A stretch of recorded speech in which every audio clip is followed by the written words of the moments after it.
এই শক্তিশালী দোয়াটি না পড়ে কখনোই ঘুমাতে যাবেন না, কারণ কিয়ামতের দিন এটিই হতে পারে আপনার একমাত্র মুক্তির উপায়। রাসূলুল্লাহ বলেছেন, কিয়ামতের দিন আল্লাহ সেই ব্যক্তিকে শাস্তি থেকে রক্ষা করবেন যে ব্যক্তি এই দোয়াটি পাঠ করবে। এটি অত্যন্ত সহজ দোয়া, কিন্তু অনেক মুসলিমই এখনও এটি জানেন না।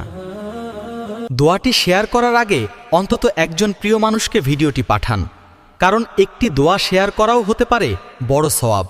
রাসূল বলেছেন, আল্লাহ সেই ব্যক্তির চেহারা উজ্জ্বল করুন যে আমার কথা শুনে তা বোঝে এবং অন্যের কাছে পৌঁছে দেয়। এখন এই দোয়াটি পড়ুন এবং মুখস্থ করুন।